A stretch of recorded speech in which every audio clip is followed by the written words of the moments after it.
So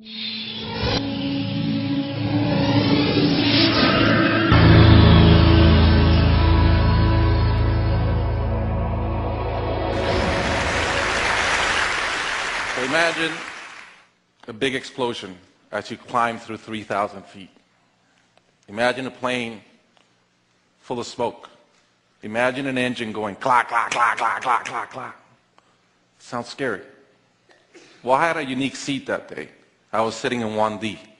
I was the only one who could talk to the flight attendants. So I looked at them right away, and they said, no problem. We probably hit some birds. The pilot had already turned the plane around, and we weren't that far. You could see Manhattan.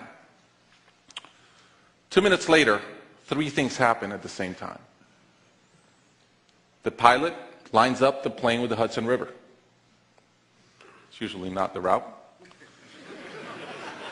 He turns off the engines. Now imagine being on a plane with no sound. And then he says 3 words, as unemotional 3 words as I've ever heard. He says, brace for impact. I didn't have to talk to the flight attendant anymore. I could see in her eyes, it was terror. Life was over. And I want to share with you 3 things I learned about myself that day. I learned that it all changes in an instant. We have this bucket list, we have these things we want to do in life, and I thought about all the people I wanted to reach out that I didn't, all the fences I wanted to mend, all the experiences I wanted to have and I never did. As I thought about that, later on I came up with a saying, which is, I collect bad wines. Because if the wine is ready and the person is there, I'm opening it. I no longer want to postpone anything in life. And that urgency, that purpose has really changed my life.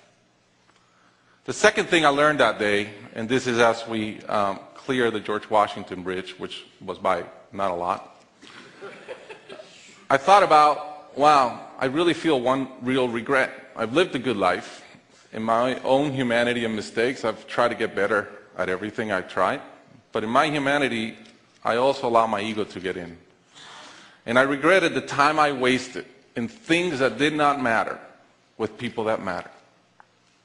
And I thought about my relationship with my wife, with my friends, with people.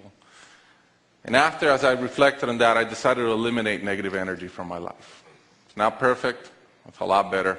I've not had a fight with my wife in 2 years. It feels great. I'm no longer trying to be right. I choose to be happy.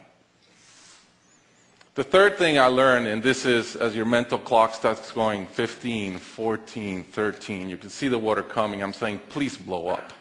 Right? I don't want this thing to break in 20 pieces like you've seen in those documentaries. And as we're coming down, I had a sense of, wow, dying is not scary. It's almost like we've been preparing for it our whole lives. But it was very sad. I didn't want to go. I love my life. And that sadness really framed in one thought, which is, I only wish for one thing. I only wish I could see my kids grow up. About a month later, I was in a performance by my daughter, first grader, not much artistic talent yet. And I'm bawling. I'm crying like a little kid. And it made all the sense in the world to me. I realized at that point, by connecting those 2 dots, that the only thing that matters in my life is being a great dad. Above all, the only goal I have in life is to be a good dad.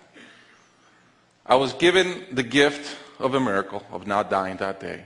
I was given another gift, which was to be able to see into the future and come back and live differently.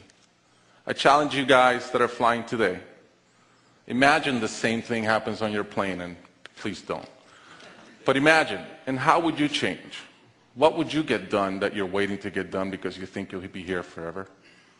How would you change your relationships and the negative energy in them?